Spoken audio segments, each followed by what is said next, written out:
Hello and welcome. My name is Alan, and we are back finally with more mythology here on Greek mythology. Yeah, I'm way behind on videos. I'm going to try to get this kicked into high gear. I've had the cataract surgery, and since then, I've just I don't really want to do anything kind of mood. But yeah. But I'm going to try to pick up some speed here and get everything back on a track. But this is not this last Thursday, but the Thursday before. So, yeah, there's a lot I've got to pick up on. But yeah. Let's go ahead and jump right into this here. We're kicking off with the lesser gods of Olympus. There were other divinities in heaven besides the 12 great Olympians. The most important of them was the god of love, Eros, better known as Cupid in Latin. Homer knows nothing of him, but to Hesiod he is fairest of the deathless gods. In the early stories, he is oftenest a beautiful, serious youth who gives good gifts to men. This idea the Greeks had of him is best summed up not by poet, but by philosopher Plato. Love, Eros, makes his home in men's hearts, but not in every heart. For where there is hardness, he departs. His greatest glory is that he cannot do wrong nor allow it. Force never comes near him, for all men serve him of their own free will.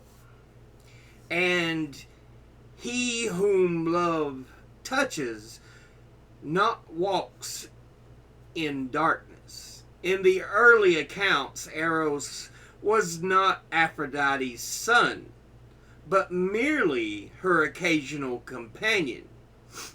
In the later poets, he was her son and almost invariably a mischievous, naughty boy or worse. Evil his heart, but honey sweet his tongue. No truth in him, the rogue. He is cruel in his play. Small are his hands, yet his arrows fly far as death. Tiny his shaft, but it carries heaven high. Touch not his treacherous gifts, they are dipped in fire. He was often represented as blindfolded because love is often blind. In attendance upon him was Anteros, said sometimes to be the avenger of slighted love, sometimes the one who opposes love. Also, Himeros, or longing, and Hymen, the god of the wedding feast. Hebe was the goddess of youth, the daughter of Zeus and Hera. Sometimes she appears as cupbearer to the gods. Sometimes that office is held by Ganymede, a beautiful young Trojan prince who was seized and carried up to Olympus by Zeus's eagle. There are no stories about Hebe except of her marriage to Hercules. Iris was the goddess of the rainbow and a messenger of the gods. In the Iliad, the only messenger. Uh, in the Iliad, the only messenger. Hermes appears first in that capacity in the Odyssey, but he does not take Iris's place. Now the other is called upon by the gods. There were also in Olympus two bands of lovely sisters, the Muses and the Graces. The Graces were three: Aglaia, also known as Splendor; Euphrosyne, but also known as Mirth; and Thalia, also known as Good Cheer. They were the daughters of Zeus and Eurynomé, a child of the Titan Ocean. Except in a story Homer and Hesiod tell that Aglaia married Hephaestus, they are not treated as separate personalities, but always together, a triple incarnation of grace and beauty. The gods delighted in them when they danced enchantingly to Apollo's lyre, and the man they visited was happy. They give life its bloom. Together with their companions, the Muses, they were queens of song, and no banquet without them could please. The Muses were 9 in number, the daughters of Zeus and Mnemosyne, or Memory. At first, like the Graces, they were not distinguished from each other. They are all, Hesiod says, of one mind. Their hearts are set upon song, and their spirit is free from care. He is happy whom the Muses love.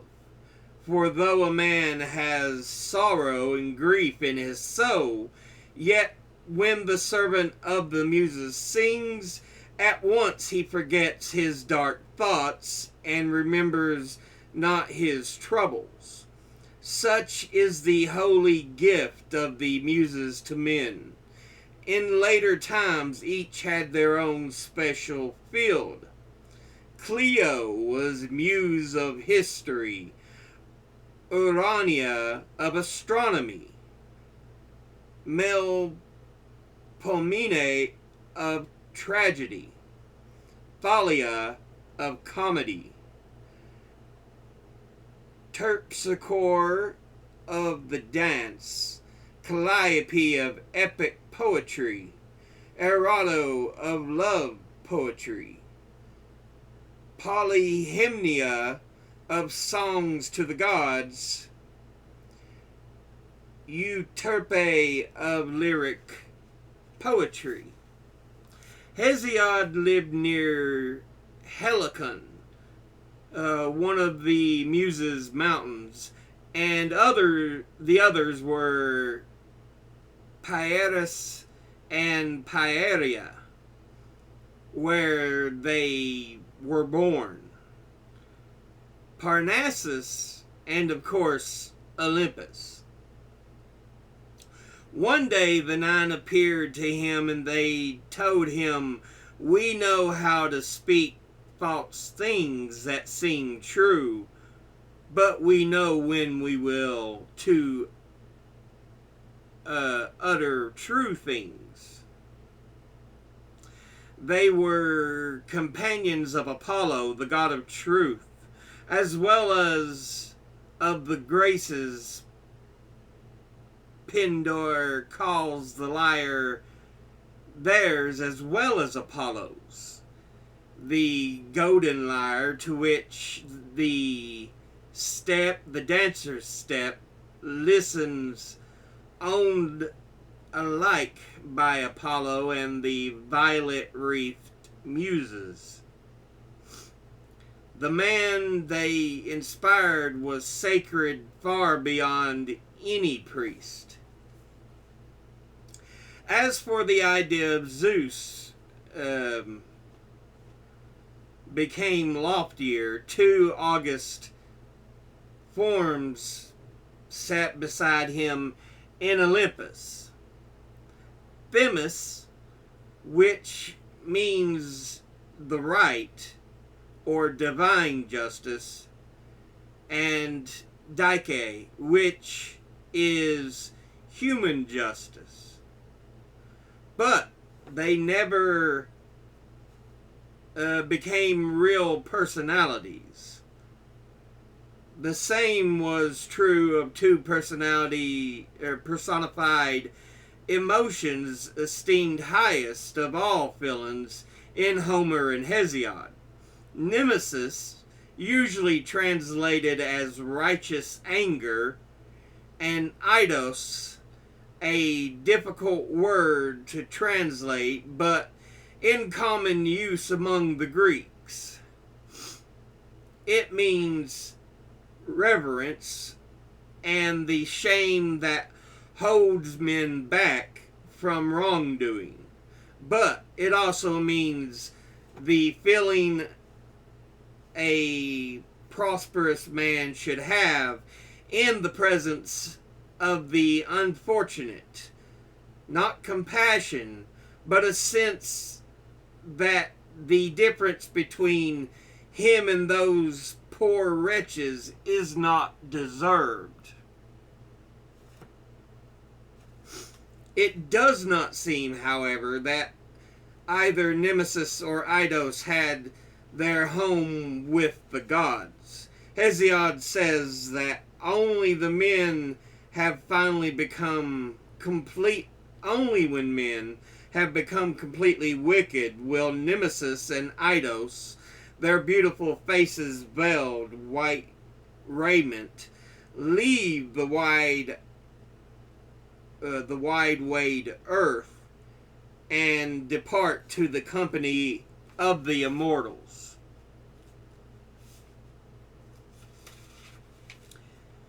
From time to time, a few mortals were translated to Olympus, but once they had been brought to heaven, they vanished from literature. Their stories will be told later. The gods of the waters. Poseidon, also known as Neptune, was the lord and ruler of the sea, the Mediterranean, and the friendly sea, the Euxine, now the Black Sea. Underground rivers, too, were his. Ocean, a Titan, was lord of the river Ocean, a great river encircling the earth. His wife, also a Titan, was Tethys. The Oceanids, the nymphs of the great river, were their daughters. The gods of all the rivers on earth were their sons. Pontus, which means the deep sea, was a son of Mother Earth and the father of Nereus, a sea god far more important than he himself was. Nereus was called the Old Man of the Sea, the Mediterranean particularly, a trusty god and gentle, Hesiod says, who thinks just and kindly thoughts and never lies. His wife was Doris, a daughter of Ocean. They had 50 lovely daughters, the nymphs of the sea, called Nereids, from their father's name, one of whom, Thetis, was the mother of Achilles. Poseidon's wife, Amphitrite, was another. Triton was the trumpeter of the sea. His trumpet was a great shell. He was the son of Poseidon and Amphitrite.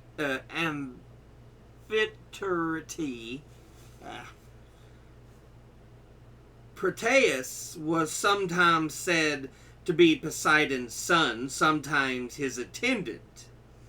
He had the power both of pretending or foretelling the future and of changing his shape at will.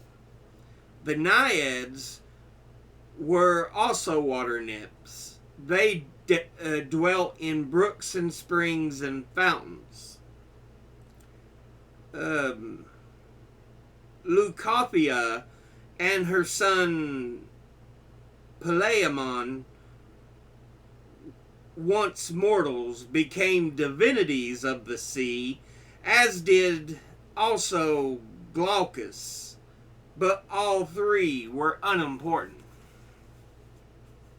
The underworld.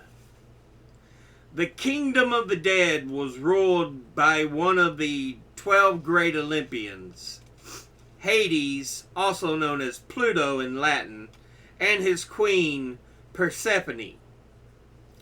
It is often called by his name Hades. It lies, the Iliad says, beneath the secret places of the earth. In the Odyssey, the way to it leads to the edge of the world across ocean. In later poets, there are various entrances to it from the earth through caverns and beside deep lakes. Tartarus and Erebus are sometimes two divisions of the underworld. Tartarus, the deeper of the two, the prison of the sons of earth. Erebus, where the dead pass as soon as they die. Often, however, there is no distinction between the two, and either is used, especially Tartarus, as a name for the entire lower region. In Homer, the underworld is vague, a shadowy place inhabited by shadows. Nothing is real there. The ghost's existence, if it can be called that, is like a miserable dream. The later poets define the world of the dead more and more clearly as the place where the wicked are punished and the good rewarded. In the Roman poet Virgil, this idea is presented in great detail, as in no Greek poet. All the torments of the one class and the joys of the other are described in length. Virgil, too, is the only poet who gives clearly the geography of the underworld. The path down to it leads to where Acheron, the river of woe, pours into Cocytus, the river of lamentation. An aged boatman named Charon ferries the souls of the dead across the water to the farther bank, where stands the adamantine gate to Tartarus, the name Virgil prefers. Charon will receive into his boat only the souls of those upon whose lips the passage money was placed when they died and who were duly buried. On guard before the gate sits Cerberus, the three-headed dragon-tailed dog, who permits all spirits to enter, but none to return. On his arrival, each one is brought before three judges, Radamanthus, Minos, and Aeacus, who pass sentence and send the wicked to everlasting torment and the good to a place of blessedness called the Elysian Fields. The other rivers, besides Acheron and Cocytus, separate the underworld from the world above. Phlegethon, the river of fire, Styx, the river of the unbreakable oath by which the gods swear, and Lethe, the river of forgetfulness. Somewhere in this vast region is Pluto's palace, but beyond saying that it is many-gated and crowded with innumerable guests, no writer describes it. Around it are wide wastes, wan and cold, and meadows of asphodel, presumably strange, pallid, ghostly flowers. We do not know anything more about it. The poets did not dare to linger in that gloom-hidden abode. The Araignées,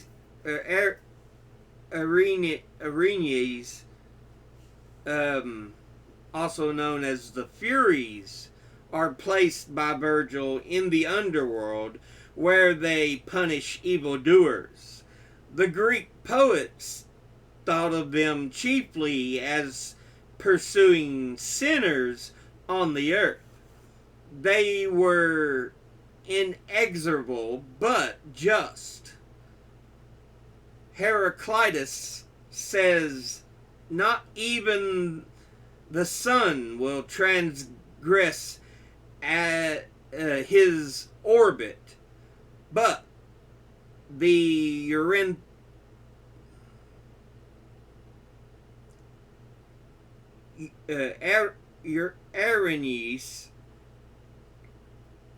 the ministers of justice, overtake him." They were usually represented as three: Tisiphone, Megara, and Alecto. Sleep and Death, his brother, dwelt in the lower world. Dreams, too, ascended from there to men. They passed through two gates, one of horn, through which true dreams went, one of ivory for false dreams.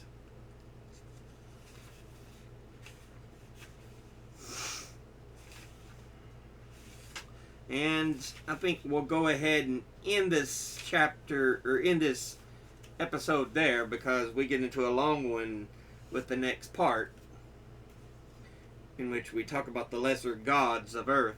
But, yeah. So we're seeing some of the lower level gods, who they are and what they contribute. A lot of the lower immortals and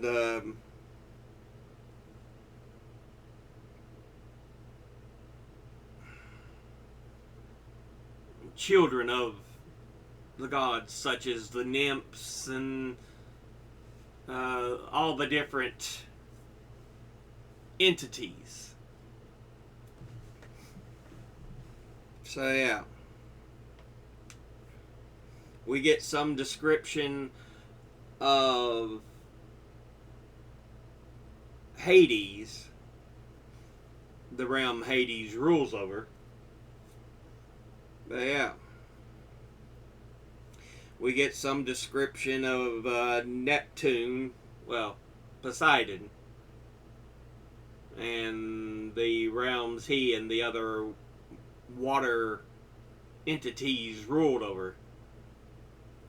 But yeah, you can start to see, you know, how closely the Roman gods were tied to the Greek gods. I mean, they were more or less copies, just using different names and slightly different changes to who they were.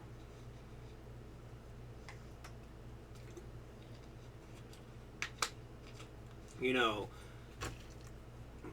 our planets in our solar system are named after their Roman versions. We have Mercury, the messenger of the gods, Venus, the love goddess, Earth, I believe is actually named after a Titan.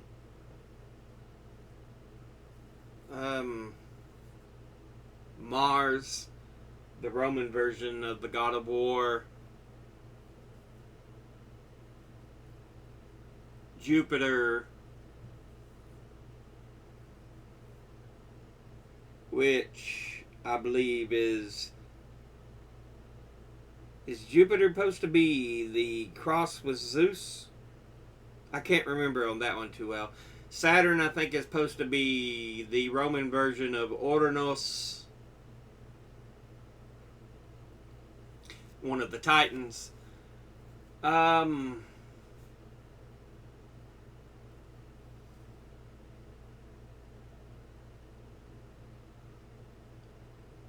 Let's see. Neptune is the Roman version of Poseidon, the god of the sea.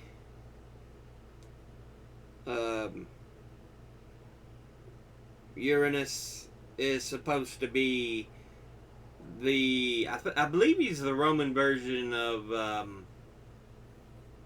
Cronus, the Titan, who was the father to the original Olympians, and Pluto, which is the Roman version of the god of the underworld, Hades. So yeah.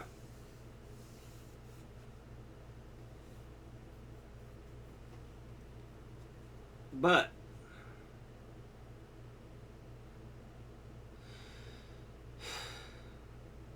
well, we're getting through there. Like I said, next episode we'll be covering lesser gods of Earth. If I can separate pages with my fumbling fingers. The Roman gods. So yeah, we'll actually go into talking about them.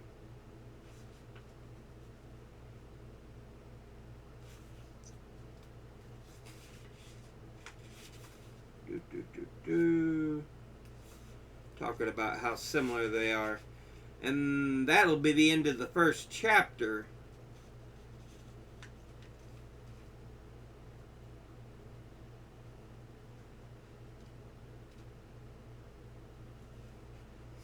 But yeah. But that'll be all for this episode. As always, thank you all for watching. I'll see you all in the next one. Until then, later.